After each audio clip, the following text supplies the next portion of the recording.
सर्वकल्याणकारकं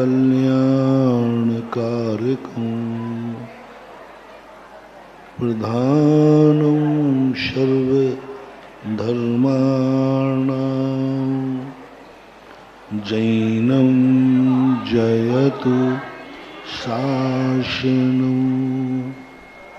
पंच परमेष्टि भगवान की आचार्य श्री गुरुवर कुंद कुंद महाराज की आचार्य श्री गुरुवर विद्यासागर महाराज की हाँ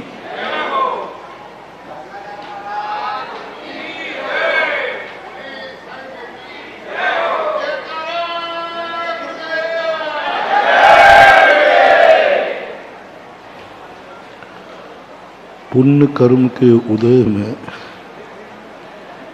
मिली हुई वस्तु पर हर्ष मनाना पाप के बंध का कारण भी होता है। पाप कर्म के अशुभ कर्मों के उदय में मिली हुई वस्तु में दुख मनाना आर्त ध्यान होता है। एक ऐसी अपने नेचर से विपरीत परिणति है। अपना नेचर है कि पुण्य कर्म के उदय से, शुभ कर्मों के उदय से जब कोई वस्तु मिलती है तो हम आनंद मनाते हैं। ये नेचर है, सभी का नेचर है। बस इसी आदत को सुधारने के लिए, इसी आदर की परिणति को ठीक करने के लिए धर्म की उत्पत्ति हुई, धर्म की रचना हुई, धर्म का अस्तित्व कायम हुआ। दो बातों को लेकर धर्म की स्थिति बनती है। पहला कारण बनता है, क्या तुम पुण्य और पाप से रहित जो दशा है, क्या उस दशा को प्राप्त करने का मन है? पुण्य और पाप से रहित जो सुख है, क्या उस सुख को प्राप्त करने का मन है? इंद्रिय सुख के अलावा कोई सुख तुम्हारी दृष्टि में है? क्या अतीन्द्रिय सुख की तरफ आपकी दृष्टि है? क्या आप शारीरिक सुखों के अलावा शरीर से रहित होकर के सुखी हो सकते हो? क्या कभी तुम्हें कल्पना आती है कि देहातीत भी कोई सुख है? कभी कल्पना आती है क्या इंद्रियों के अलावा भी कोई सुख है? क्या तुम्हें कभी ऐसा विचार आता है? यदि आता है तो आप सर्वश्रेष्ठ आत्मा हैं, आप आसन्न भव्य हैं। बहुत बहुत जल्दी आपको अनंत सुख मिलने वाला है। मात्र एक इतना सा लक्षण है, इतना सा संस्कार हमें जीवित करना है। इतनी सी बात हमारे दिमाग में आवे कि संसार के अलावा भी कोई दुनिया है क्या, और ये संसार तुम्हें पसंद नहीं है। और जो कुछ भी हमारे जीवन में शारीरिक सुख है, उन शारीरिक सुख के अलावा कोई है क्या देहातीत सुख? ऐसा कभी तुम्हें कल्पना में आता है? शास्त्रों को पढ़ने से नहीं, गुरुओं के सुनने से नहीं, अंदर से एक परिणाम जागता है स्वतः।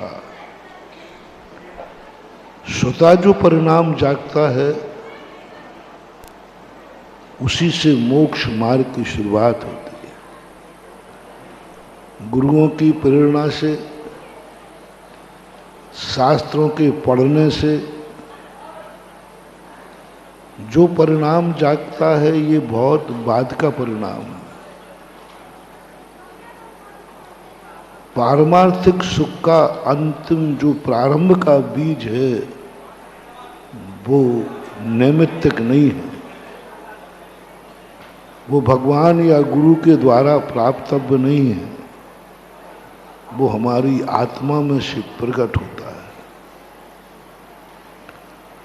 और वो स्वतः ही ऐसा लगने लग जाता है मुझे इस संसार में नहीं रहना है, मैं नहीं रहना चाहता। कहाँ रहोगे पता नहीं, पता नहीं कहाँ जाओगे पता नहीं, बस यहां नहीं रहना है। एक ऐसा परिणाम जागता है। एक भगोड़ा होता ना, भगोड़ा, भागने वाला व्यक्ति कहता है भाई मुझे इस घर में नहीं रहना है, बात खत्म। कहाँ जाओगे पता नहीं।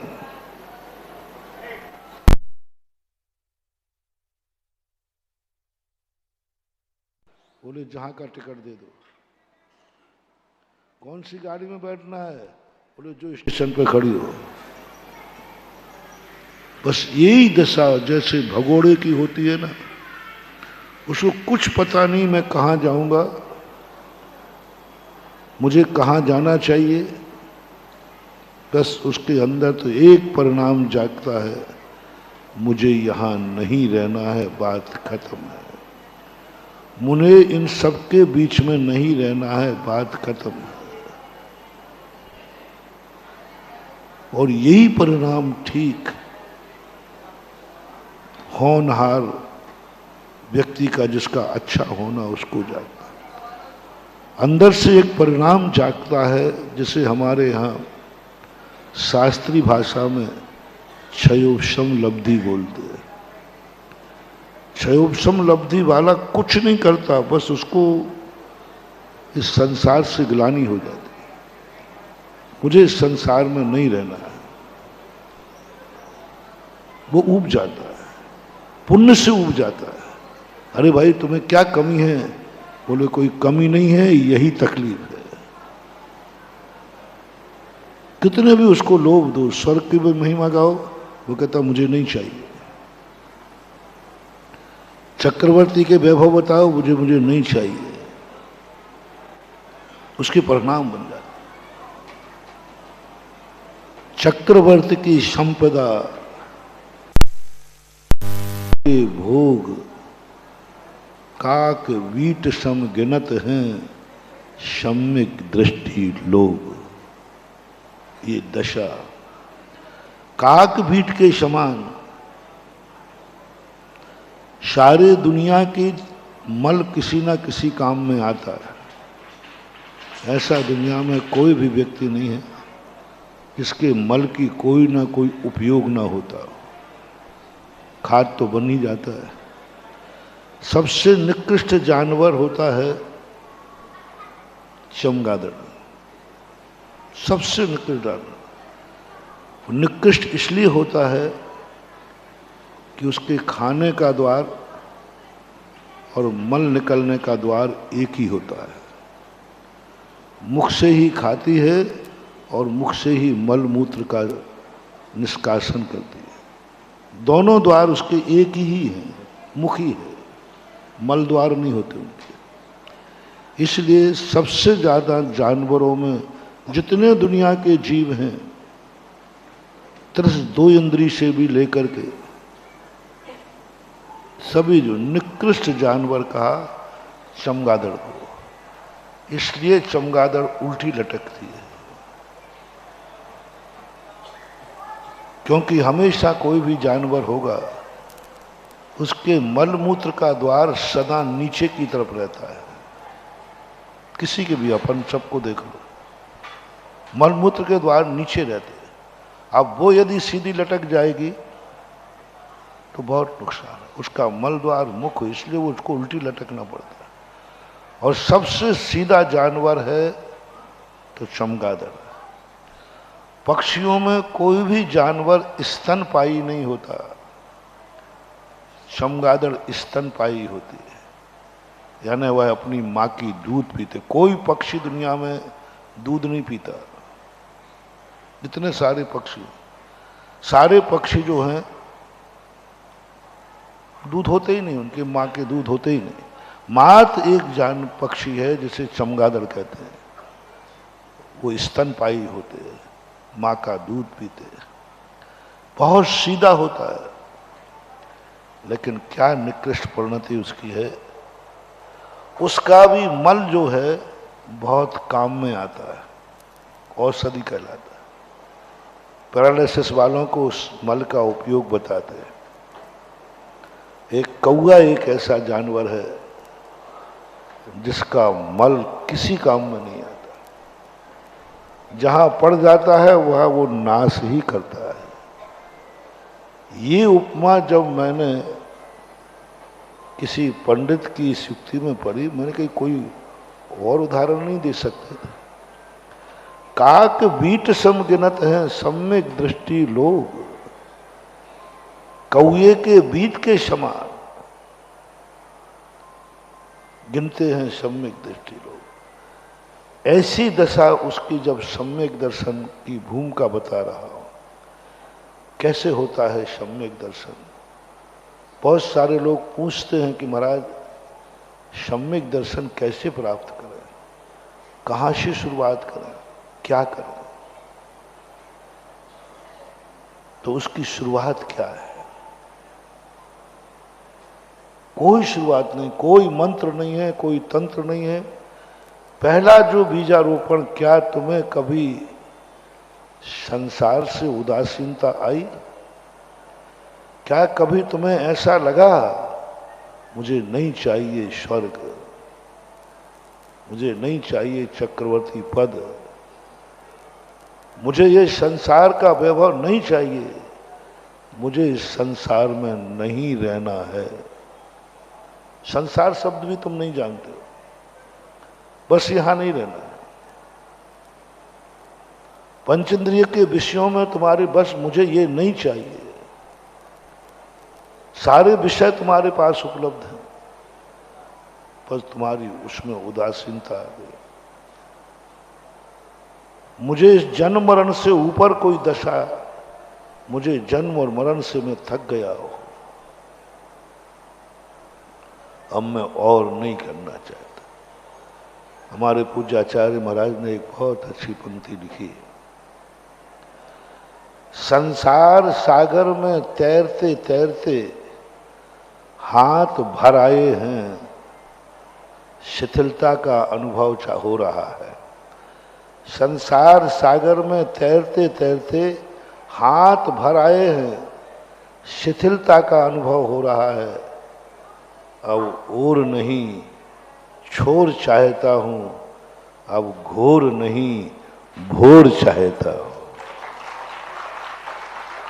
अब और नहीं छोर चाहता, दुखों से घबरा के नहीं, सुखों से कभी घबराहट हो। दुखों से घबराने के बाद, दुखों से घबरा करके जो मंदिर भागता है, जरूर नहीं कि वो सम्यक दृष्टि हो, जरूर नहीं कि वो धर्मात्मा हो। दुखों से घबरा करके कोई मोक्ष मार्ग में आता है, जरूर नहीं कि वो सच्चा साधु हो। सबसे बड़ी पहचान जैनाचार्यों की सुख से घबरा करके, सुख से घबरा कर, ऐसी आकुलता, विषय भोग मिल रहे हैं लेकिन उनमें अकुलाहट हो गई, नहीं चाहिए मुझे ये पंचेंद्रियों के विषय। मैं शारीरिक सुखों से भी मैं ऊब गया हूं, दुखों से नहीं, ऊब गया। और ये दशा जब अनुभव में आने लग जाए, कभी एकाध क्षण को, ज्यादा देर को आएगी भी नहीं, एकाध क्षण को कभी आ जाए, निश्चित समझ लेना तुम भव्य हो और सम्यक दर्शन के योग्य हो। कभी पुण्य से आकुलता आवे, पुण्य के उदय में कभी ऐसा परिणाम बन जाए कि मैं पुण्य से ऊपर उठना चाहता, पाप से और अशुभ कर्मों से तो हम बहुत बार घबरा चुके, बहुत बार रो चुके। पुण्य के उदय से बहुत सारे श्रावक आते हैं, महाराज हमारे बड़े अशुभ कर्म का उदय है, हमारा धंधा बिल्कुल भी नहीं चलता, बहुत परेशान है। ऐसे लोग तो बहुत आते हैं। आज तक कोई वो व्यक्ति नहीं आया, वो दो चार सम्यक दृष्टि की जो बात आती ना, तो मैं समझता था कि ये बात ठीक नहीं है। लेकिन जब सम्यक दृष्टि के स्वरूप को पढ़ा तो लगता है कि शायद दो चार खोजना भी मुश्किल है। अभी तक कोई व्यक्ति ऐसा नहीं आया जो ये कहे महाराज जी हम बहुत परेशान हैं, मेरा धंधा बहुत अच्छा चलता है, महाराज हम परेशान हैं, मैंने जरूर कोई गलती की है। धर्म से दूर रखने के बहुत बड़ी मोनोपोली है महानुभाव इस प्रकृति की, बहुत बड़ी कूटनीति है इस प्रकृति की। इस संसार की इतनी बड़ी कूटनीति है कि इस कूटनीति में अपन सब फंस जाते हैं। इस कूटनीति को अपन समझ नहीं पाते। शास्त्रों के स्वाध्याय से पता चलता है कैसे अलग करें इसको धर्म से, कैसे रोकें इसको मोक्ष जाने से। संसार कोई भी व्यक्ति अपनी पार्टी को कमजोर नहीं करना चाहता, कोई भी व्यक्ति अपनी पार्टी को कम संख्या नहीं करना चाहता, बढ़ाना चाहता। ये संसार भी मोक्ष का प्रतिद्वंदी है, मोक्ष संसार का प्रतिद्वंदी है और अनादिकाल से द्वंद्व चल रहा है। मोक्ष कहता है कि मैं संसार को नहीं रहने दूंगा, मिटा दूंगा, संसार को नहीं रहने दूंगा, मिटाऊंगा। और संसार पूरी ताकत लगाता है मैं किसी को मोक्ष नहीं जाने दूंगा, किसी को मोक्ष नहीं जाने दूंगा। द्वंद्वी है, प्रतिद्वंदी अच्छा बुरा नहीं देखता। प्रतिद्वंदी को अच्छा क्या है बुरा क्या है इससे कोई लेना देना नहीं। प्रतिद्वंदी का अर्थ है कि तुम जो चाहते हो वह नहीं होने देना। और मोक्ष और संसार की लड़ाई बड़ी जबरदस्त है। मोक्ष कहता है कि मेरी ताकत लगाऊंगा कि तुम्हें संसार में नहीं रहने दूंगा। मोक्ष मार्ग का वश चले तो सारे संसार को खत्म कर दे, सबको मोक्ष ले जाए। मोक्ष मार्गियों का वश चले तो सबको ट्रेन में क्या प्लेन में क्या यहां से सारी एक्सप्रेस में भरकर पूरे आगरा को मोक्ष ले जाए। गरज जोर मारो चाले तो, यदि धर्मात्मा का जोर चल जाए ना, एक को संसार में नहीं रहने देगा।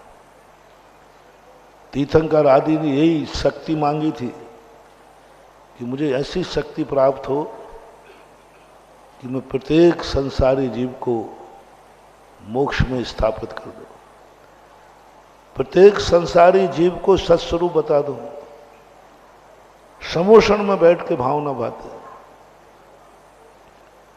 इसका अर्थ है कि मोक्ष मार्ग में स्थित रहने वाले, मोक्ष मार्ग की नीतियां संसार को मिटाने का उपक्रम करती हैं। इसलिए मोक्ष और मोक्ष मार्ग संसार विरोधी कहा जाता है। जब मोक्ष मार्ग और मोक्ष मार्ग ये करेगा तो संसार विपक्ष पार्टी है वो भी कमजोर नहीं है। वो कहते हैं कि मैं पूरी ताकत लगा दूंगा, किसी को मोक्ष नहीं जाने दूंगा,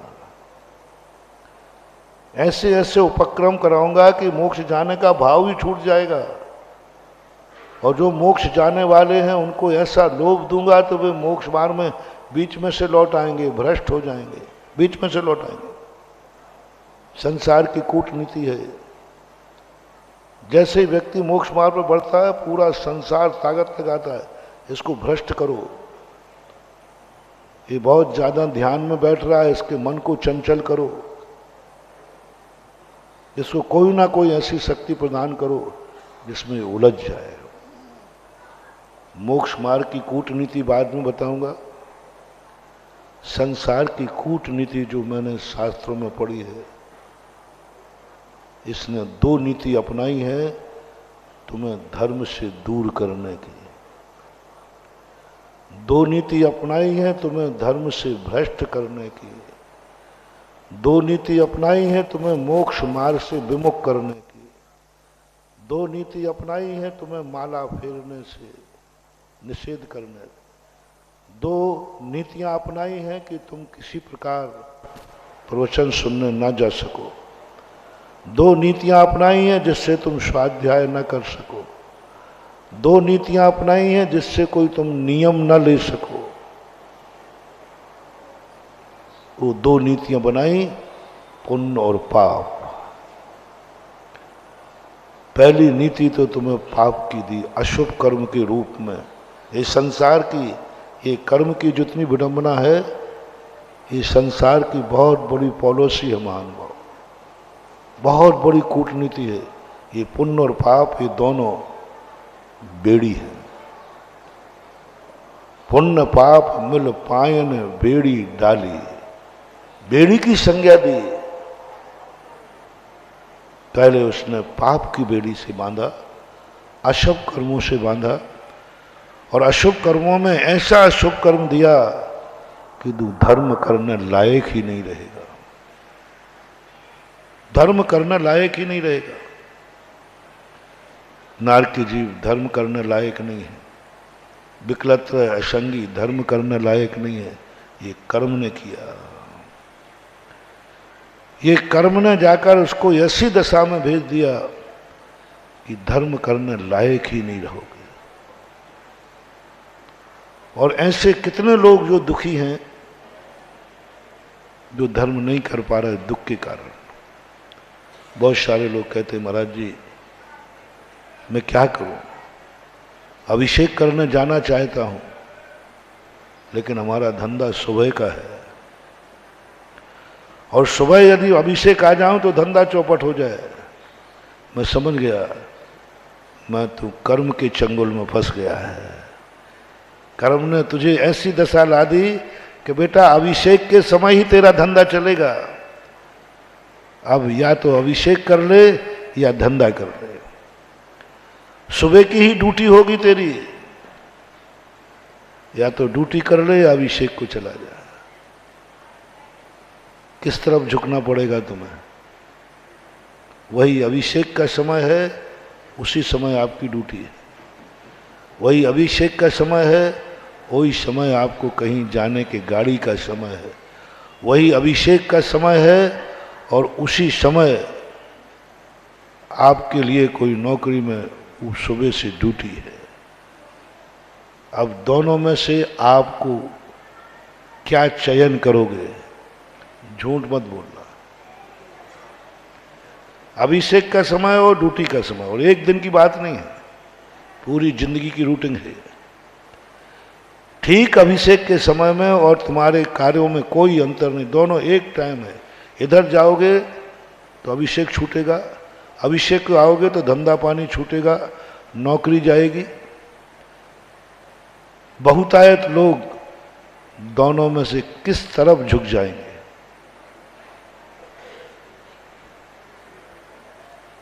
नौकरी जाए तो जाए, धंधा जाए तो जाए, अभिषेक नहीं छोड़ूंगा। कितने मिलेंगे ऐसे? बहुत कठिन। हाथ उठाना सरल है, बहुत कठिन। खाने के लाले पड़ जाएंगे। ये कर्म है, ऐसी दशा में पहुंचा देगा तुम्हें, खाने के लाले पड़ जाएंगे, पूरा परिवार भूखा बैठ जाएगा। अंत में मजबूर होकर के तुम भगवान से, महाराज से कहोगे, महाराज क्या करें, मजबूर है, सवाल है, पापी पेट का है। झुका देगा आपको।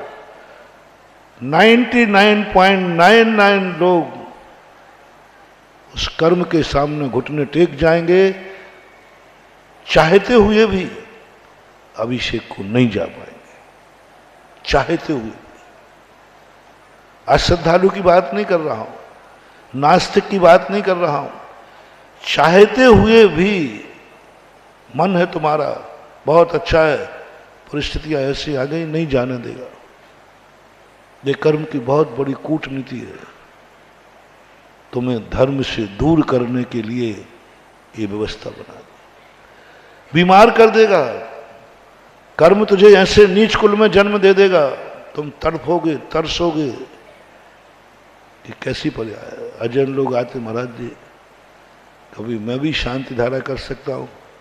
मैंने कही नहीं भैया, नहीं कर सकता। महाराज क्यों? हम बोली ले लेंगे ना, और नियम ले लेंगे ना। मैंने कही नहीं, तुम्हें कर्म ने ऐसा फंसा दिया कि वो जानता था कि तुम एक दिन अभिषेक का भाव करोगे, और महाराज मिलने पर तू महाराज के पास जाएगा तो महाराज को भी दया आ जाएगी। लेकिन मैं तुझे ऐसे कुल में पैदा करता हूं जिस कुल में महाराज को भी दया आ जाए तो भी तू अभिषेक नहीं कर सकेगा। दया आती है। बहुत सारे लोग में मन करता है करा दो, लेकिन जब उनके कुल जाति देखते हैं तो कहना पड़ता है भैया नहीं कर पाओगे। बाद में सोचता हूं कि इतना अच्छा परिणाम इसका है, फिर भी मैंने मना किया। कर्म मुस्कुराता है, बाबा जी ये सब मेरा फैलाया हुआ जाल है, आप भी नहीं तोड़ पाओगे इसको। मर्यादा है, नीच कुलीन है, शूद्र है, ऐसे कुल में है जहां पर बड़े बड़े सम्यक दृष्टि। नीच कुल में सम्यक दृष्टि हो सकते हैं लेकिन अनुष्ठान नहीं कर सकते। चांडाल को भी सम्यक दृष्टि बनाया, धीवर की भी चर्चा की, मातंग की भी चर्चा की, भील की भी चर्चा की, लेकिन किसी भी शास्त्र में मुझे इनमें जन्म लेने वाले को, किसी महाराज को आहार नहीं दिलवाया, किसी भगवान का अभिषेक नहीं कराया, किसी विधान का पात्र नहीं बनाया। मैंने गौर से देखा, सम्यक दृष्टि हो गया। लेकिन वो सम्यक दृष्टि का तो भाव अभिषेक का होता ही है ना, आहार देने का होता, लेकिन नहीं। किसी भी शास्त्र में निम्न लोगों को, पूज्यवर समंत्रभद्र महाराज ने इनकी काफी चर्चा की, बड़ी प्रशंसा की, बहुत प्रशंसा की, सम्यक दृष्टि बना दिया। लेकिन जब अनुष्ठान की बात आई तो किसी अनुष्ठान में शामिल नहीं किया गया। पंचम गुण स्थान वर्ती पशु, क्या गजब की बात। पंचम गुण स्थान वर्ती पशु चौके में नहीं जा सकता, अंतरा है। शूकर, कुत्ता, बिल्ली, ये सब पंचम गुण स्थान को प्राप्त हो जाते हैं। लेकिन शास्त्रों में ऐसा कोई प्रमाण नहीं मिला कि ये चौके में भी चले गए। मालूम है केवली भगवान के द्वारा वैलिड है कि ये पंचम गुण स्थान को प्राप्त है। कई लोग कहते हैं महाराज जी हमारा कुत्ता धर्मात्मा है। हाँ, एक बार एक साधु महाराज कहते नहीं महाराज जी ये कुत्ता बहुत धर्मात्मा है। 16 का है, बोले नहाता है, प्रतिदिन नहाता है, सब कुछ करता है, वैलिड है। सर्वज्ञ भगवान ने भी कह दिया कि ये सम्यक दृष्टि है और ये पंचम गुण स्थान वर्ती वृत्ति है, तब भी सर्वज्ञ भगवान उसे चौके में जाने की अनुमति नहीं दे सकते। संगी पंचेंद्रिय यदि ऐसे जानवर आ जाएं तो अंतराय का उल्लेख किया है। क्या पाप, कर्मों का चंगुल देखो, वृत्ति बन जाओ लेकिन तुम अनुष्ठान नहीं कर सकते। ये कर्म ने ऐसी दशा में भेज दिया, ऐसे क्षेत्र पर भेज देगा जिस क्षेत्र पर तुम कोई कुछ नहीं कर पाओगे। धर्म करना भी चाहोगे तो बस भाव करो। कर्म की बहुत बड़ी पॉलिसी, ऐसा काल में जन्म दे देगा। तुम जाना चाहो मोक्ष, तुम करना चाहो कर्मों का क्षय, कर्म कहता है मैं पहले ही जानता था, तुम मोक्ष प्राप्त करोगे। मैं पहले ही जानता था तुम कर्मों का क्षय करोगे, संसार का नाश करोगे, लेकिन मैं तुम्हें ऐसे चंगुल में फंसाता हूं कि तुम्हारा जन्म पंचम काल में करता हूं। लो अब तड़पते रहो। मन करता है कि हे भगवान क्षयक सम्यक दर्शन कब हो। कर्म मुस्कुराता है, मेरे चंगुल से छूटो तो हो पाएगा। मैंने तुम्हें ऐसे काल में रख दिया, तुम्हारा सब कुछ सही था, मैं जानता था तुम्हारी भावनाएं सही हैं, तुम कर सकते हो, तुम्हारी श्रद्धा सही है, लेकिन मैं तो मोक्ष का दुश्मन हूं ना, मोक्ष नहीं जाने दूंगा। जा पंचम काल में जन्म ले ले, तरसता रहना क्षयक सम्यक दर्शन को। हीन संगनन हमें वंचित कर दिया, भगवान से दूर कर दिया। हम नहीं कर सकते, हम आज मोक्ष नहीं जा सकते। जाना भी चाहें बहुत भाव होता है, प्रणाम करता है कि हे भो दशा मेरी कब हो, लेकिन कर्म कहता है मैं बैठा हूं ना, मुनि बना दूंगा तुम्हें, मुनि तक तुम बन जाओ, लेकिन तुम्हें संसार नहीं छोड़ने दूंगा। मैं अपने दुश्मन को सफल नहीं होने दूंगा, मैं अपने संसार को कम नहीं होने दूंगा। काल से, क्षेत्र से, द्रव्य से, उपादान से, सब तरफ से उसने हमें रोक दिया, आत्म स्वभाव से नहीं।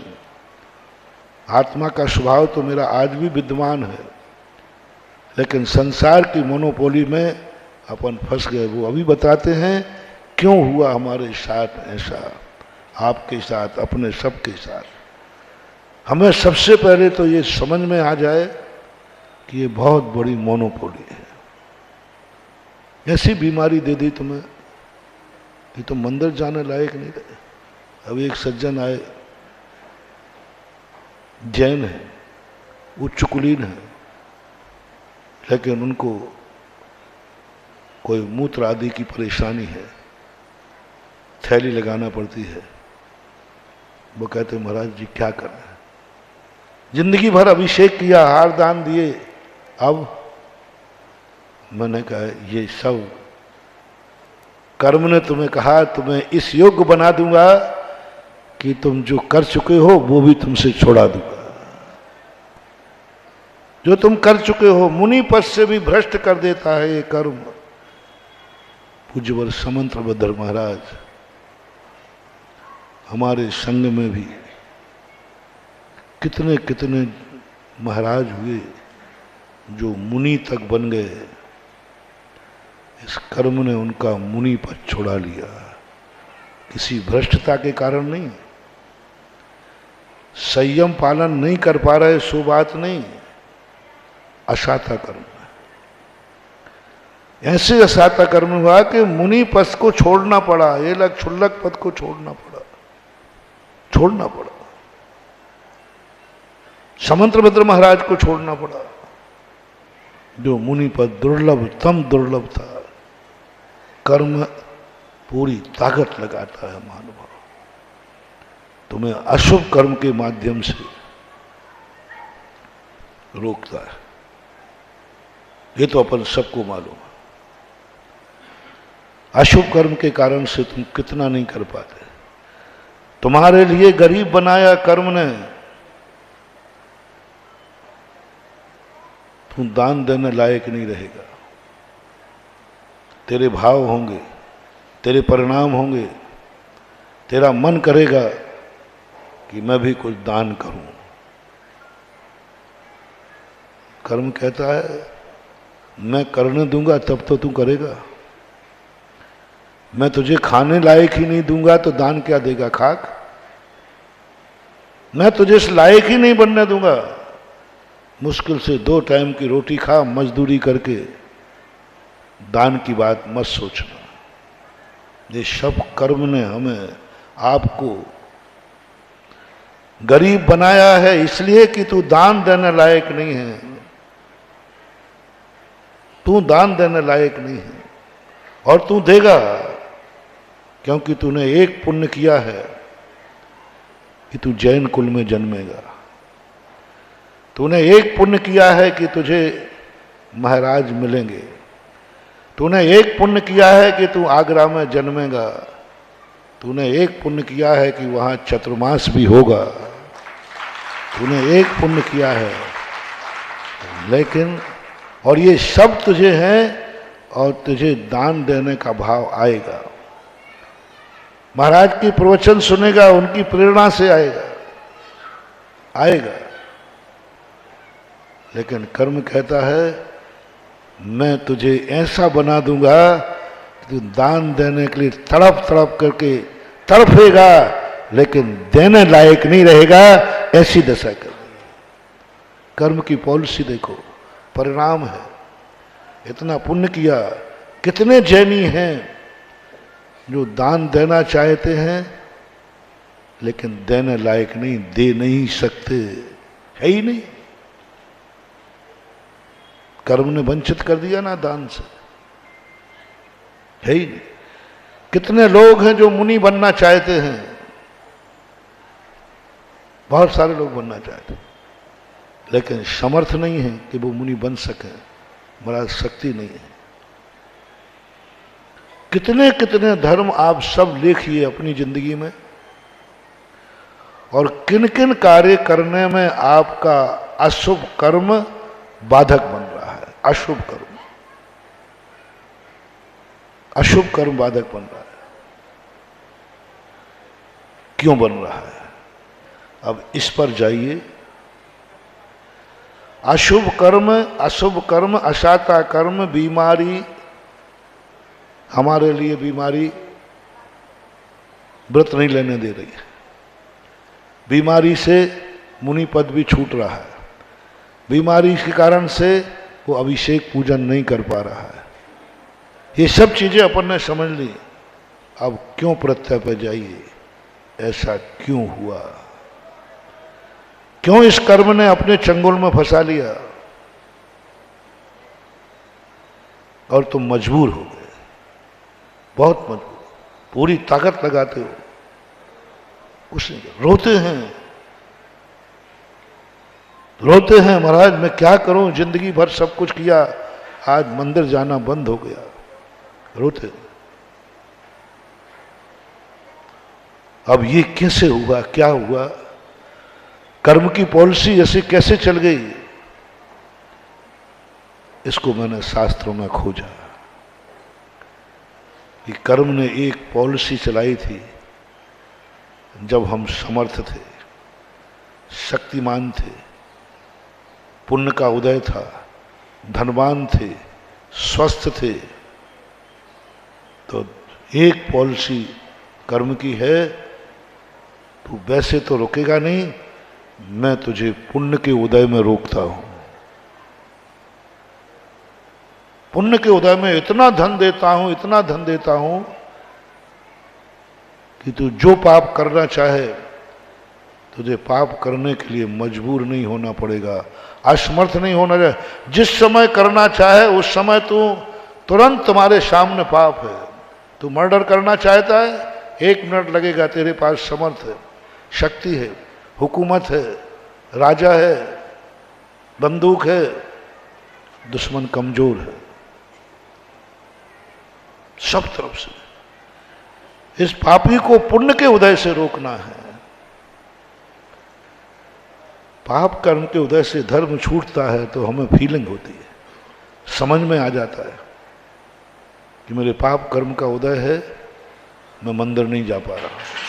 समझ में आता है, सबको समझ में आता है। एक और पॉलिसी है जो पुण्य कर्म का उदय हमें धर्म से रोकता है।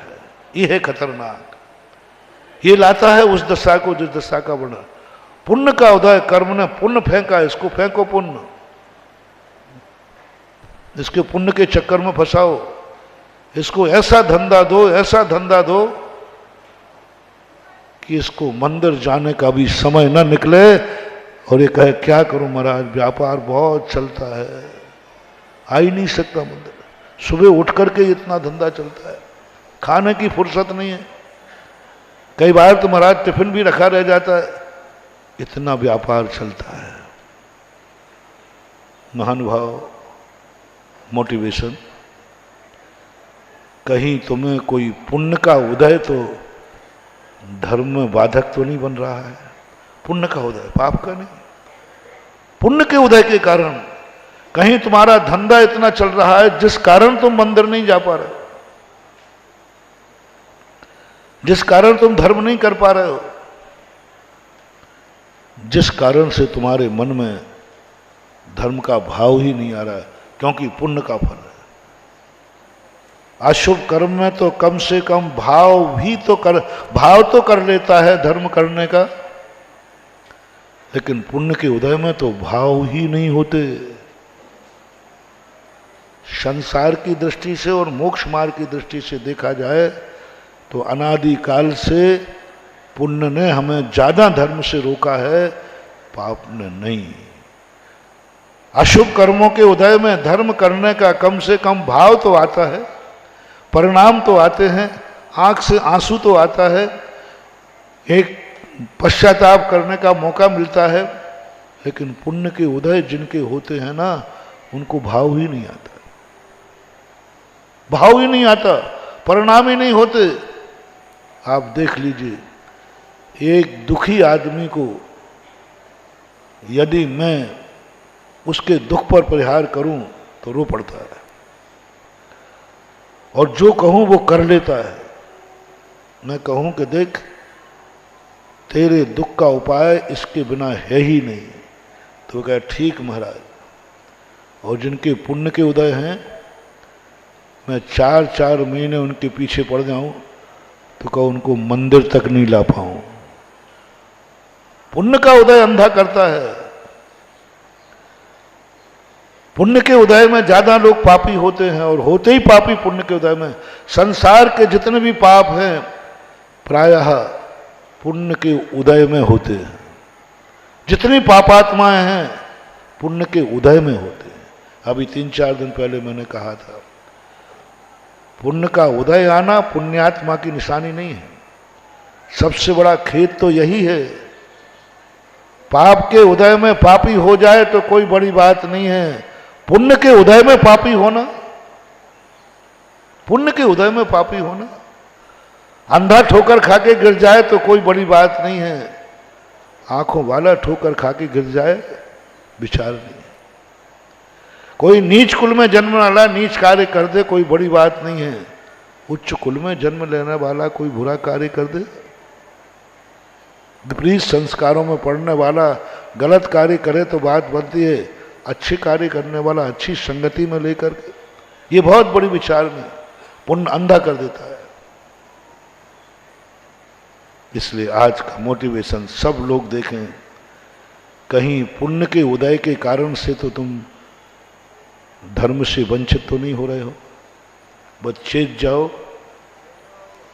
इस कर्मों की, इस प्रकृति की, इस सृष्टि की बहुत बड़ी मोनोपोली तुम्हारे ऊपर डाल चुका है पुण्य के कारण।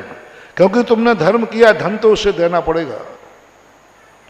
तुमने मजदूरी की है, मजदूरी तो देना पड़ेगी। लेकिन कर्म कहता मजदूरी तो मैं दूंगा, लेकिन तुझे ऐसे चंगुल में फंसाऊंगा कि तू वो मजदूरी दान में ना दे करके शराब पीने में देगा। मजदूरी तो देगा, ये कर्मों का नेचर मालूम कैसा है?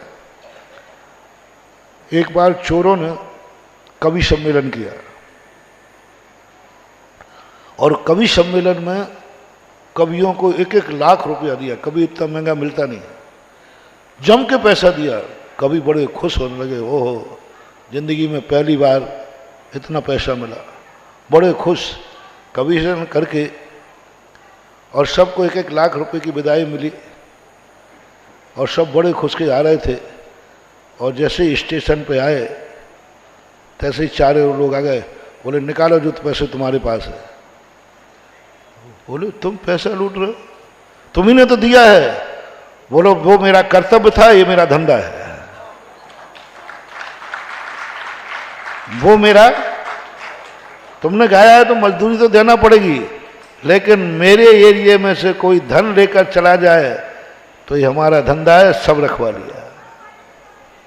बस इसी डाकुओं के समान है ये कर्म। तुमने पुण्य तो किया है, तुमने धर्म तो किया है, तो तुम्हें पुण्य तो बंधेगा, लेकिन तुम पुण्य का धन पाकर के पुण्य नहीं कर पाओगे।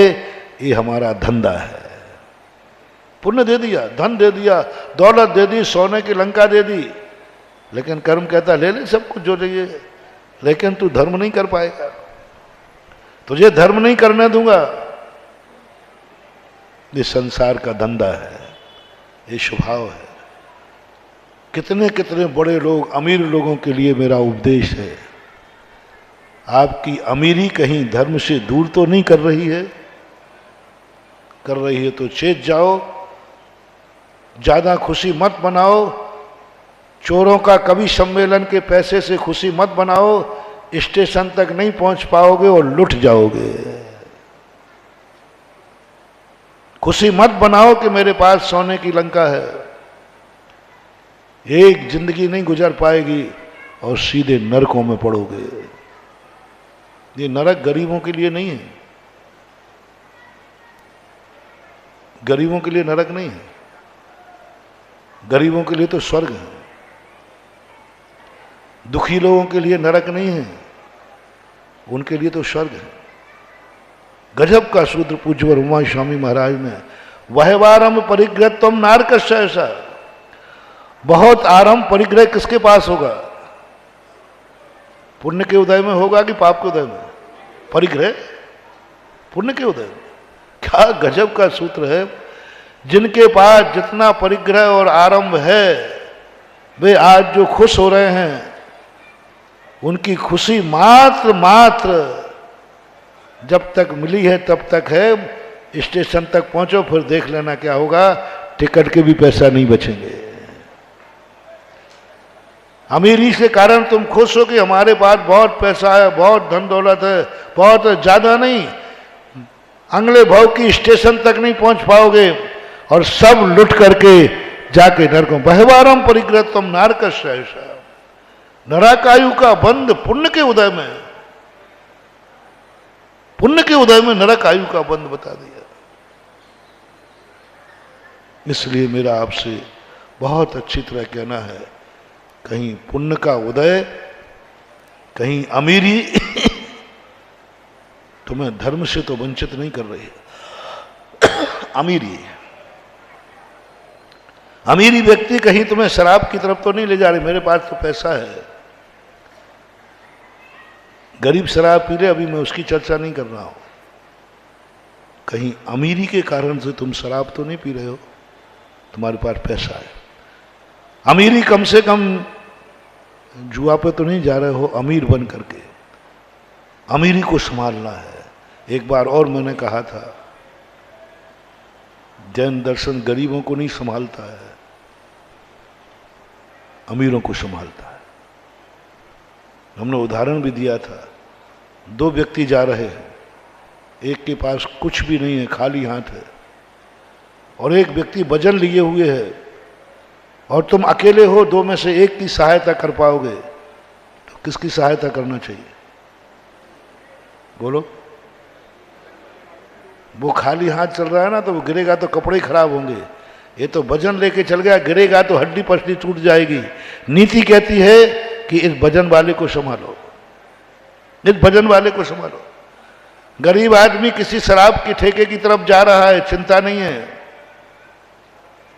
वो पी ही नहीं पाएगा क्योंकि उसकी जेब में कुछ है ही नहीं। गरीब आदमी उस बालक के समान होता है। ऐसे एक बालक अपने पिताजी के ने बाजार जाने की कहा तो वो जल्दी तैयार हो जाता है, पापा बाजार जा रहे हैं, वो चल देता है और जल्दी कपड़े पहन करके, पिताजी तैयार नहीं हो, उसे बाजार का रास्ता मालूम था, दौड़ लगा के जाके जनरल स्टोर पर जाके पहुंच जाता है, चॉकलेट की बरनी के पास खड़ा हो जाता है, कहता है चॉकलेट लाओ। दुकानदार कहता पैसे लाओ। तो पीछे मुड़ के देखता है, पापा तो आई नहीं। तो दुकानदार अपमानित कर भाग यहां से, चला आया। तो बच्चा लौट के आता, पापा आप आए नहीं, मेरी बेइज्जती हो गई। बोले आगे आगे क्यों भागता है, मुझे काम आ गया। गरीब ऐसे ही होता है। गरीब का कभी मन बिगड़ेगा शराब पी के बाद जाने का, तो शराब को आज जैसे जाएगा पैसे ला, वो तो है ही नहीं, तो शराब ही भगा देगा, वो शराब पी नहीं पाएगा क्योंकि पाप कर्म का होता है, पी नहीं पाएगा, परिणाम कर लेगा, पी नहीं पाएगा। इसलिए गरीब लोग कहीं मंदिर नहीं आते हैं तो मुझे ज़्यादा चिंता नहीं होती। गरीब लोग कहीं, देखो महाराज ये सारे गरीब शराब की ठेके की तरफ जा रहे हैं, मैंने जान दो क्या करेंगे, इनकी जेब मैंने पहले ही दिखवा ली, इनकी जेब में कुछ है ही नहीं, इनके जेब हमने पहले ही दिखवा लिए, इनके जेब में कुछ है ही नहीं, खाली जेब है। और शराब कोई फोकट में मिलने वाली नहीं है। कोई फोकट में एक आध पिला भी देगा तो एक दिन पिला देगा, 2 दिन पिला देगा। ये जा रहा है शराब की तरफ। ओहो, अब साधु चिंतन, इसको संभालो। ये कौन जा रहा, ये है पीएनसी।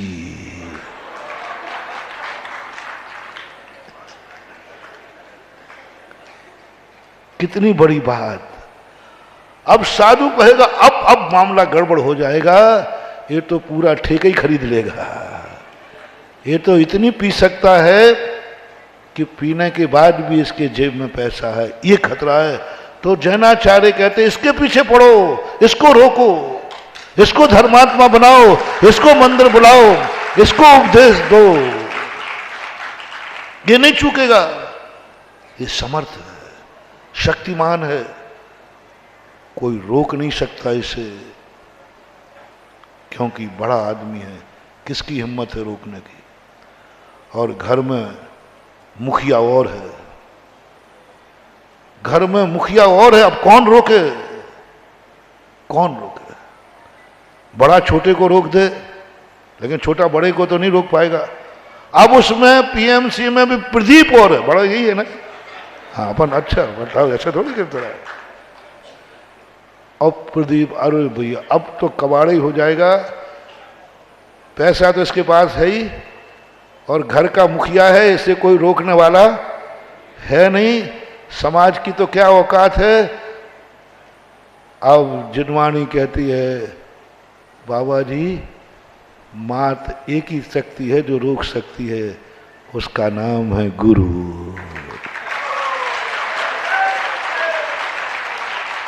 महाराज लगाओ ताकत। अरे इतने गरीब निकल गए तो उनकी आप लोगों ने कुछ नहीं, अरे महाराज वे सब लौट के आ रहे हैं, जितने गरीब गए थे वे सब लौट के आ रहे हैं, क्योंकि वो दे ही नहीं, ले ही नहीं सके। महाराज इसको पकड़ो, मात आपके अलावा कोई नहीं रोक सकता, किसी की हिम्मत नहीं है कि कोई कह दे आप नहीं जाओगे। कौन रोक सकता है, आप रोको। राजा को कौन रोक पाएगा, भगवान। प्रकृति ने कहा, नीति ने कहा। गरीबों के लिए मैंने एक बार कहा था ना कि समोसन में 2 गरीब व्यक्ति बहुत परेशान था, बहुत गरीब था, जैसे तैसे मन मार करके जैसे तैसे उसका मरीज अस्पताल में भर्ती था, स्वयं में गरीबी थी, मजदूरी पे जाता था। एक दिन जैसे तैसे हिम्मत ने कहा आज तो जैसे बनेगा तैसे लेट सही लेकिन भगवान का प्रवचन सुनने जाऊंगा। दिव्य धुनी में समोषण में गया, बेचारा आफत का मारा था, लेट पहुंचा, भगवान का प्रवचन बंद हो गया। अब कब होगा साहब, मैं तो प्रवचन सुनने ही आया हूं। बोले कब होगा साहब? बोले अब दोपहर में प्रवचन होगा। 2.25 घंटे होते ना, 24 मिनट 2 घंटे, सुबह का प्रवचन हो गया। अब तो साहब दोपहर तक तो इतना टाइम नहीं, मेरी माँ भर्ती है अस्पताल में और दुकानदारी बंद हो जाएगी। वो तो भगवान से कह दो ना कि बड़ी मुश्किल से समय निकाल के आया हूँ, 2 दब सुना दो। नहीं होगा, चले आते हो मुसाफिर खाना समझ के, कोई प्रवचन नहीं होगा, समय से आओ। भगवान ने दया नहीं की।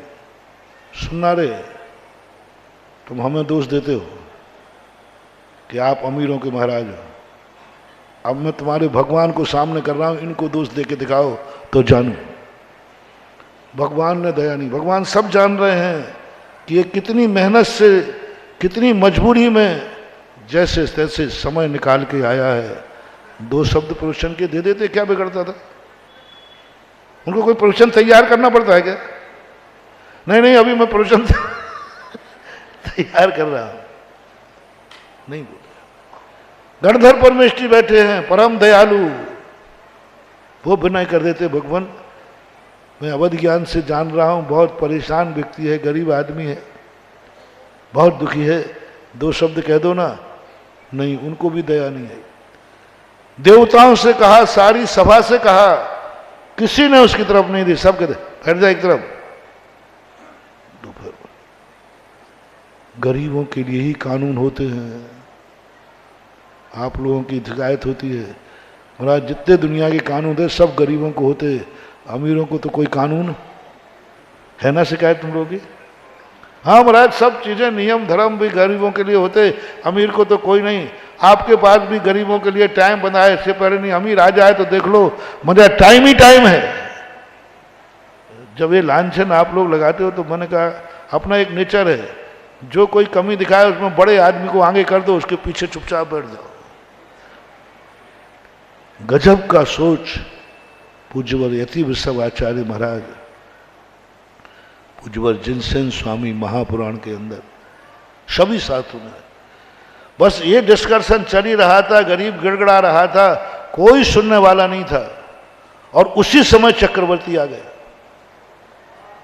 आते ही, अब कोई समय नहीं था, प्रवचन तो हो चुका था, दोपहर में प्रवचन का समय, कोई समय नहीं था। 5 मिनट बाद चक्रवर्ती आया, किसी ने कुछ नहीं, भगवान का प्रवचन चालू हो गया। गणधर परमेष्ठी सब चालू हो गया। मैंने कहा भगवान आपके दरबार में पक्षपात, अमीर आते, चक्र नियम है, चक्रवर्ती जब तक समोषण में बैठा रहेगा प्रवचन चलता रहेगा, 1 मिनट का भी इंतजार नहीं करता चक्रवर्ती। 1 मिनट का, समोषण में कदम रखते ही भगवान की वाणी अकाल में खिल जाती है। कोई नियम नहीं, कोई कानून नहीं, जब जाए तब उनका प्रवचन चालू दो, कोई नियम कानून नहीं होता। चक्रवर्ती बैठा है ना। हाँ, कुछ पद ऐसे हैं। अंग्रेजों के समय एक पुण्यात्मा पद दिया जाता था, सनराइज। क्या गजब की उपाधि थी, इतनी बड़ी उपाधि थी कि सुप्रीम कोर्ट ने भी यदि फांसी बोल दी है और जब फांसी लग रही है अंदर और वहां सड़क से सनराइज की गाड़ी निकल जाए तो उसकी फांसी माफ कर दी जाती है। इतना अधिकार था, सुप्रीम कोर्ट से फांसी है। काला बारान निकल गया, लेकिन उसी समय यदि, और बाहर संतरी खड़े रहते हैं, यदि यूं सनराइज की गाड़ी निकल भर जाए सामने से, उसको फांसी नहीं दी जाती। ऐसा एक बार हुआ था, एक बेटे को किसी गलत कार्य में फंसा दिया गया, उसको अंग्रेजों के समय फांसी हुई। उसकी मां का इकलौता बेटा था और जाकर कहा कोई नहीं बचा सकता, कोई बचा नहीं सकता। इंग्लैंड से जाकर उसकी फांसी की सजा हुई थी। मात्र एक उपाय था। एक जैन सनराइज की उपाधि वाले थे। बस किसी वकील ने कह दिया बस एक ही तरीका है कि सनराइज यहां से निकल जाए तो फांसी की सजा माफ हो जाती है। दिगंबर जैनी थे, इंदौर के थे। उन्होंने कहा कि निकलते समय कारण बताना पड़ेगा। आप फांसी को बचाने के लिए नहीं निकल सकते कि चलाकर कहोगे इसको बचाने के, अनायास, बिल्कुल अनायास, उसके अलावा कोई रास्ता ही नहीं है, अनायास निकलना चाहिए। मैं ऐसे नहीं निकल सकता। यदि मैं तुम्हारे बेटे को बचाने के लिए वहां पहुंच गया तो हमारे ऊपर फांसी हो जाएगी, सनराइज की उपाधि चिन जाएगी। अब क्या करें? जैन तो जैन ही होता है, उसको दया आई, बर्बाद हो जाएगी। उसने तुरंत फोन लगाया जहां फांसी हो रही थी जेल में, उससे आगे उनकी फैक्ट्री थी। उन्होंने मुनीम से कहा फैक्ट्री में आग लगा दो, तुरंत आग लगा दो और मुझे सूचना करो, तुरंत सूचना करो। आग लगा दी गई, सूचना दी, सनराइज गाड़ी निकाली और वहां से निकल गए आगे। पूरा सर्वे हुआ इसका, साहब बिना उसकी आग लगी वो तो जाना ही पड़ेगा, और बेटे को बचा लिया। बड़े आदमियों की ऐसी कई चीजें होती। एक वीआईपी, चक्रवर्ती को एक वीआईपी छूट है, भगवान के पास जब भी पहुंचेगा तब उनका प्रवचन चालू होगा। गरीब बेचारा गिड़गड़ा गया, बोले साहब सारे कानून मेरे ही थे, मैं कितना रोया कि 2 शब्द सुना दो भगवान, और ये बड़ा आदमी आया तो आपको बिना कहे, उसने कहा भी नहीं चक्रवर्ती ने, प्रवचन चालू हो गया। ऐसा क्यों? प्रभु के दरबार में ऐसा क्यों? हमारे तुम्हारे दरबार में पक्षपात हो सकता है, वो तो सर्वज्ञ का दरवाजा है। क्यों? बहुत सोचने के बाद जो समझ में आया वो बता रहा हूं। 1 लाख गरीबों को सुधार देना, क्या सुधारोगे? गरीब से कहूं शराब मत पीना, वो कहता अभी खाने ही को नहीं है, शराब क्या पी? जुआ मत खेलना, है ही नहीं उसके पास। एक अमीर आदमी, एक राजा, पूरी प्रजा सुधर जाए और राजा बिगड़ा हुआ रहे तो सबका नाश कर देगा, और राजा सुधर जाए पूरी प्रजा हुई बिगड़ी रहे तो वो डंडे के बल पर सबको ठीक कर लेगा। एक राजा को सुधार दो, और राजा का समय कीमती होता है, क्योंकि वो परिवार का नहीं होता, वो दुनिया का होता है। और राजा यदि वापस लौट गया, पूरा राज्य भ्रष्ट हो सकता है। गरीब लौट गया तो कितना होगा? वही था, अकेला भ्रष्ट होगा राजा। तो वहां जाकर के पुण्य की बलिहारी बन जाती है। इसलिए मैं आप लोगों से कहना चाह रहा हूं, किसको पकड़ रहा हूं, किसको देखना है, कौन जा रहा है? जिसको कोई नहीं रोक सकता, बस उसे कौन रोक सकता है, उसको खोजो। प्रदीप को यदि दिमाग बिगड़ जाए, पीएनसी वाले का बिगड़ जाए, तो कौन रोक सकता है? बताओ, किसकी हिम्मत है? भाइयों की? अरे भाई तो बेचारे इनके सामने हाथ जोड़े खड़े रहते, भैया इनकी क्या मजा रही। तो धर्मराज युधिष्ठिर है, भाइयों को दाव पे लगाएं तो लगा दे, में कहीं करें कुछ भी करें, बेचारे बोलते ही नहीं, गऊ है। उनकी तो हिम्मत है नहीं। आगरा में और किसकी हिम्मत है? मनोज तुम्हारी?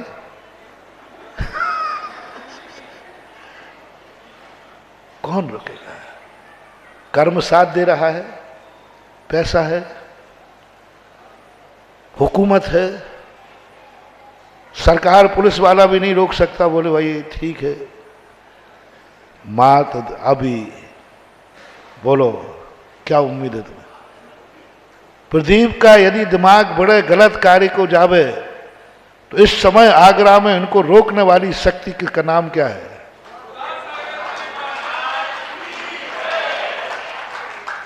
मैं रोक सकता हूं, मैं रोक। और तुम्हें विश्वास है, सबको मालूम है, अब एक ही तरीका है, महाराज जी ही सब आ जाओगे, महाराज जी बचाओ, नगर की लाज बचाओ।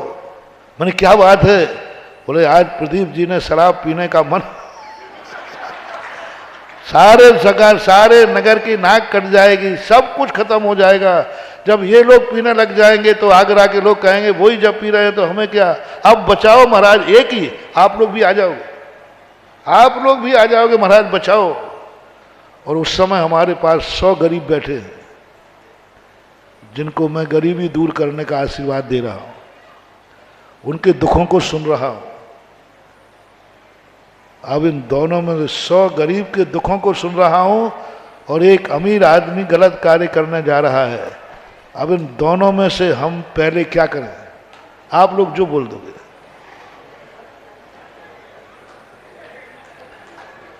बोलो भाई, जल्दी बोलो। सबकी सहमति होगी, महाराज इन गरीबों को छोड़ो। आप उस शक्ति को संभालो, और वो शक्ति संभल गई ना तो गरीब तो अपने आप संभल जाएंगे। 100 गरीब भूखे बैठे हैं, हम उनको कितना भी उपदेश देवें, उनके पेट की आग नहीं बुझा सकते हैं।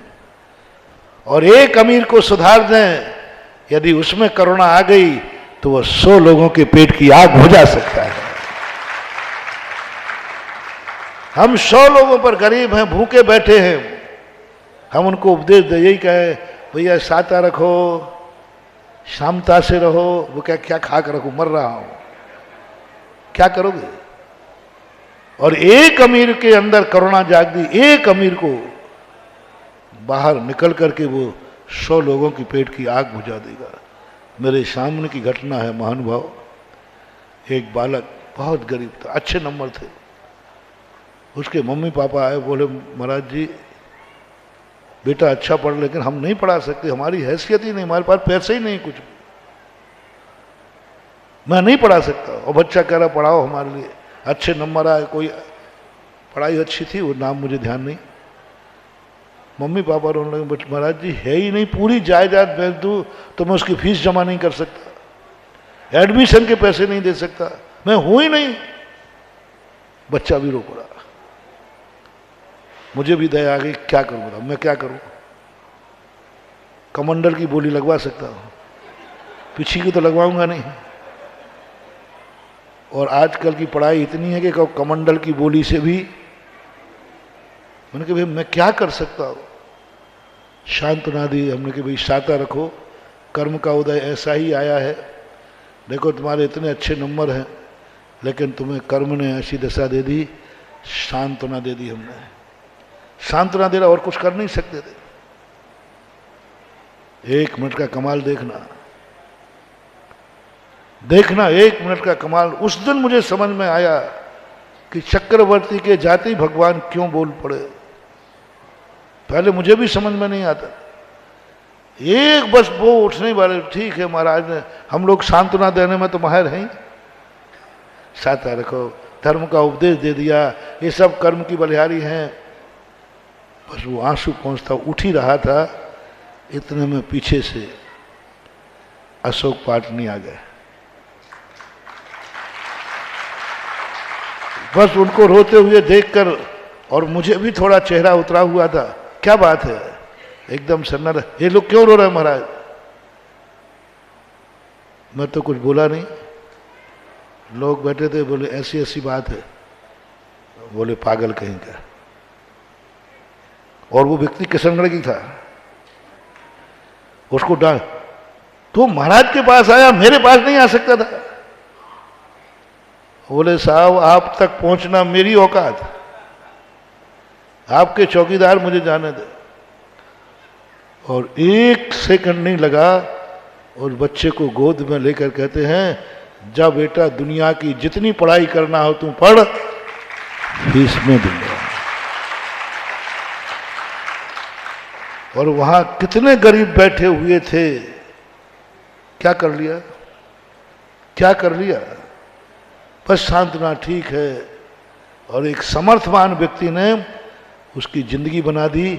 आज वो अच्छी सर्विस पे है, अच्छा कमा रहा है। और मेरे पास आया, बोले महाराज जी अब मैं इतना कमा रहा हूं कि पाटनी जी का पैसा वापस करना चाहता हूं। मैंने कही पागल, वापस करने मत चले जाना वहां पर। उस सेठ ने ब्याज पे पैसा नहीं दिया था, वापसी पे पैसा नहीं दिया था, गुरु के सामने करुणा दान दिया था। और दान दिया हुआ व्यक्ति सज्जन व्यक्ति कभी वापस नहीं लेता। दान बोला हुआ तो निर्माण हो जाता है। मैंने कि अब एक उपाय है, आज तू बड़ा आदमी बन गया ना, बस तू अपने जैसा एक गरीब को उसी पैसे से पढ़ा देना, और जिसको दो उससे भी यही कह देना कि भाई तुम जब अमीर बन जाओ तो एक को और पढ़ा देना। लगभग कम से कम एक बात हुई 15 साल से ऊपर हो गए, 15 साल से ऊपर हो गए। और आज ऐसी चैनल से कम 8 से 10 बच्चे अमीर से गरीब, गरीब से अमीर बन गया। समर्थवान व्यक्ति जो होता है, पुण्यवान व्यक्ति के लिए सबसे पहले रोकना। एक से एक मजिस्ट्रेट थे, आहार दे रहे थे मुझे। आहार देते देते एकाएक, हम लोग त्याग कराते ना, वही रात्रि भोजन नहीं करना, गुटखा तंबाकू तो नहीं खाते हो, सबसे पहले वो लाइन में लगे हुए थे। आहार देने जैसे ही वो आए, मैंने उनसे कुछ भी नहीं पूछा। वो तैयारी में थे कि महाराज पूछेंगे रात्रि भोजन तो नहीं करते हो और गुटखा तंबाकू तो नहीं खाते हो, ये जो पूछेंगे उनको सुनते जा रहे थे। तो वो तैयारी कर ली थी उन्हें कि हाँ बोल दूंगा कि नहीं करेंगे। और जैसे मजिस्ट्रेट साहब आए, हाई कोर्ट के मजिस्ट्रेट थे, हमने उनसे कुछ भी नहीं पूछा और हार ले लिया। मजिस्ट्रेट तो मजिस्ट्रेट होता है। बोले गुरु के दरबार में पक्षपात, मैं मजिस्ट्रेट हूं इसलिए डर के कारण महाराज ने नहीं पूछा, संकोच के कारण महाराज से नहीं पूछा, और इन सबसे पूछ रहे थे, मेरे से क्यों नहीं पूछा? ये तो अन्याय है। न्यायाधीश तो न्यायाधीश होगा, सबके साथ एक मेरे से भी पूछना चाहिए कि आपका त्याग है कि नहीं। मैंने कुछ नहीं पूछा, हार दे दिया, उनको चैन नहीं पड़ी। वो आ गए कमरे में हार के बाद, बोले महाराज मैं न्यायाधीश हूं और आपके दरबार में मैंने अन्याय देखा है। मैंने क्या देखा था? बोले आप सबसे त्याग करा रहे थे, कुछ ना कुछ पूछ रहे थे कि नहीं? मैंने कहा हाँ पूछ रहे थे। तो मेरे से क्यों नहीं पूछा? आपने मेरे से क्यों नहीं पूछा? हम न्यायाधीश हैं और आपकी न्यायालय थी वहां पर। मैंने कहा मजिस्ट्रेट साहब तुमने भली LLB LLM किया है, हम भी वकालत से मजिस्ट्रेट से कम नहीं। तुम भी कोई नियम देते हो, तुम्हारे को देख करके, धोती दुपट्टा में देख करके, एक न्यायालय हाई कोर्ट का मजिस्ट्रेट को धोती दुपट्टा में देखकर मन शुद्धि वचन शुद्धि काय शुद्धि बोल करके, मैंने इतने जल्दी तुम्हारे लायक कोई नियम नहीं समझ में आया, इसलिए नहीं दिलाया कि तुम्हें ये छोटे मोटे नियम दिला दें। तुम्हारे लायक मेरे पास कोई नियम ध्यान में नहीं आया, और जो आया था वो मैं समझा नहीं सकता। ये तो यूं समझा देते हैं, गुटखा तो नहीं खाता, रात में नहीं खाता, ये तो सर। और जो मैं नियम मजिस्ट्रेट को देना चाहता था वो समझा नहीं सकता था। हार चालू है, मौन में क्या समझाऊंगा? तो मैंने सोच लिया था इनकी पेशी अलग से होगी। जो केस थोड़े कठिन होते उसमें आप पेशी बढ़ाते हो कि नहीं? बोले जी बढ़ाता हूं। तो मैंने कि तुम्हारा केस इतना डेंजर था कि मैंने पेशी बढ़ा दी कि बाद में निपटूंगा इनसे। ये छोटे मोटे अपराधी थे, इनको करंट निपटा दिया लोक अदालत में। तो कहा महाराज जी बताइए अब मेरे लायक क्या है, अब तो पेशी है, अब तो शांति से बैठा हूँ। मैंने मजिस्ट्रेट साहब बस तुम्हारा एक ही नियम है, तुम रिटायरमेंट होने के पहले अपने जैसा एक दिगंबर जैनी को मजिस्ट्रेट बना के रिटायर्ड होगे। कोई नियम नहीं तुम्हारा, तुम्हारे जैसा मजिस्ट्रेट बना करके होगे। ये नियम तो तुम्हारे पहले ही से है, मैं जानता हूं, तभी धोती दुपट्टा पहनी है। तुमने सब पूछ लिया होगा पहले से कि महाराज को नियम देने के क्या नियम है। बोले साहब पूछ लिया था, तभी धोती दुपट्टा पहनी थी और तैयारी भी थी। उनकी वो तो तुम्हारी तैयारी थी। आज बोलो ये, वो स्तब्ध रह गए। वो कभी नहीं सोचते कि दिगंबर मुनि कभी ये भी नियम देगा। वो सोचते रात्रि भोजन त्याग कराएगा, ये कराएगा, ये कराएगा। बोले ये नियम भी एकदम स्तब्ध होगा। बोलो महाराज आप, ये भी कोई नियम है क्या? मैंने कि तुम्हारे लिए यही नियम है। आप जैसा मजिस्ट्रेट एक तैयार करके रिटायर होना। बोले महाराज ये तो बहुत कठिन है। मैंने कि बस अदालत से घोषणा हो चुकी है, जब तुमने मुझे न्यायाधीश बनाई है तो न्यायाधीश की घोषणा के बाद वकील बट परंतु तो नहीं करता, एक ही कहता माननीय न्यायालय का आदेश मान्य है। उन्होंने भी हाथ जोड़ दिए, आशीर्वाद दो, और पूरी ताकत लगा दी। अपनी तरफ से लोगों को तैयार कराया, अपनी तरफ से उनको पढ़ाई कराई, अपनी तरफ से इंटरव्यू दिलाए, पूरी कोचिंग कराई उनको। और रिटायर होने के पहले पहले एक नहीं 2 मजिस्ट्रेट बना करके वो रिटायर्ड हुए। 2 मजिस्ट्रेट, और दोनों को लेकर के मेरे पास आए। बोले महाराज जी एक तो मूल और एक ब्याज का है। मैंने कैसे बनाया? बोले महाराज एड़ी पसीना एक हो गया। इससे अच्छा था तो कि आप जिंदगी भर का रात्रि भोजन छुड़ा देते, ये कर लेता वो कर लेता, इसमें तो एड़ी पसीना एक हो गया। लेकिन बोलो मैंने कहा तुम्हारे लायक तो यही था 2 मुझे। और दोनों को कहा महाराज अब इनको आशीर्वाद दो। मैंने कि जिस तरीके की औलाद है उसी तरीके से इनको बाप बनना है। जैसे आपने इनको तैयार किया, उन दोनों को भी यही नियम दिया, अपनी जिंदगी में अपने पद का वारिस बना करके रिटायर होना। बोलो कैसा रहा नियम?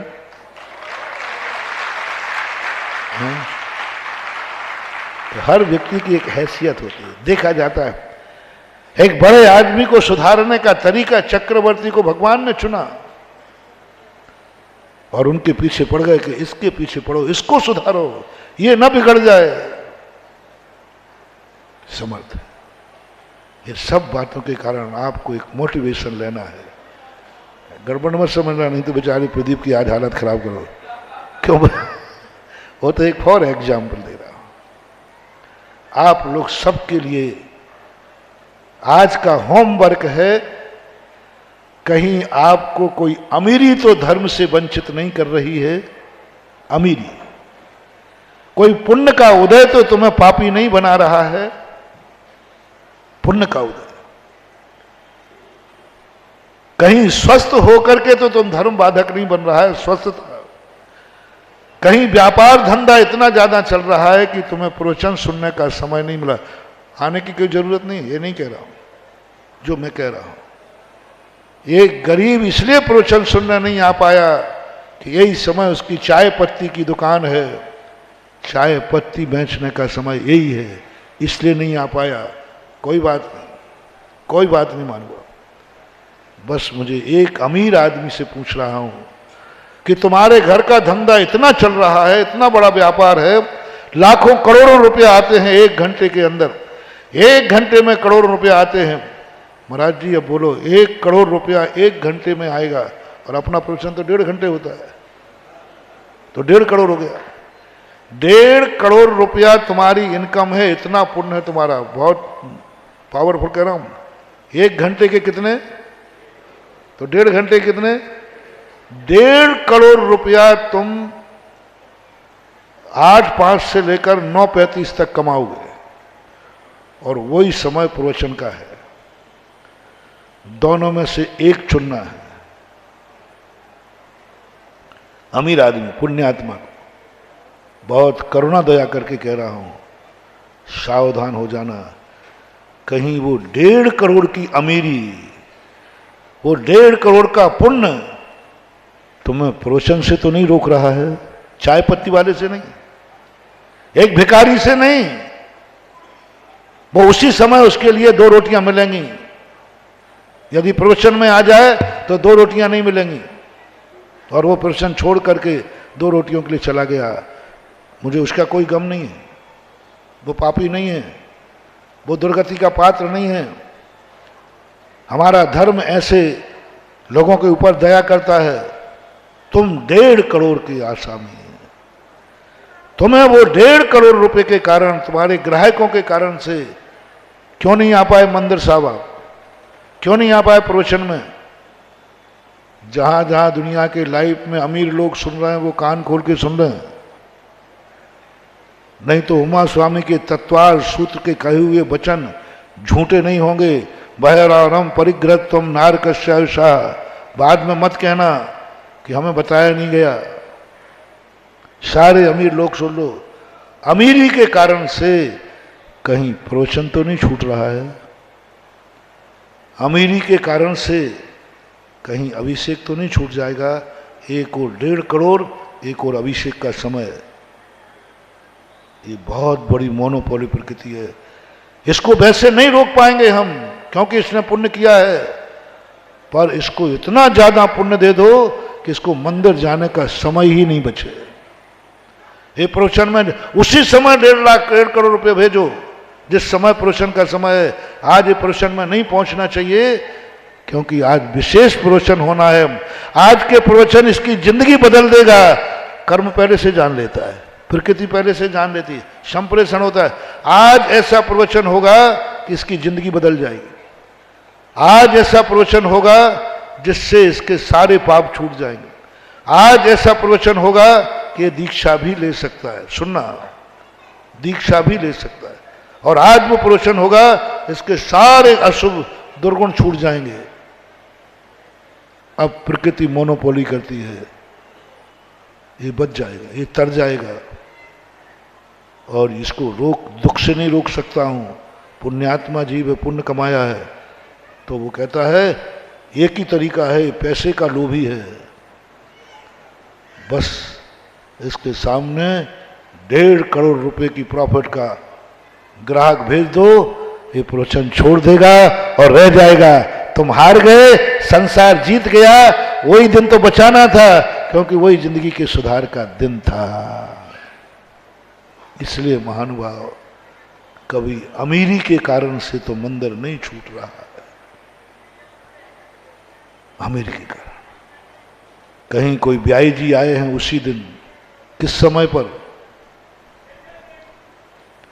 मंदिर के समय जाने ही वाले थे, प्रवचन को आने ही वाले थे, उस समय तुम्हारे समधी साहब आ गए, अभी नए नए बने हैं। अब बोलो, मैं समय हो रहा है, अब आज नहीं, बाद में बताऊंगा, घड़ी दिख गई ना मुझे। बहुत बड़ा मोड, ये संसार की प्रकृति की मोनोपोली अपन को समझना है। और यह मोनोपोली यदि अपन समझ गए तो फिर लाख लोग आते रहे, लाख करोड़ रुपए आते रहें। बनारसी दास कहते हैं, मैं गद्दी से उठ चुका हूं, अब करोड़ नहीं अरब रुपया लाओ तो मैं बैठने वाला नहीं हूं। बनारसी दास की बात मैंने बताई थी एक दिन। आज इतनी कह के विराम करता हूं। महावीर भगवान की जय। पाप और पुण्य दोनों ये हमारे लिए बेड़ी बताई हैं, और इसीलिए पूज्यवान सदैव चाहते हैं जिस शहर, जिस गांव, जिस कस्बे में जाते हैं उनको एक ही बात कहते हैं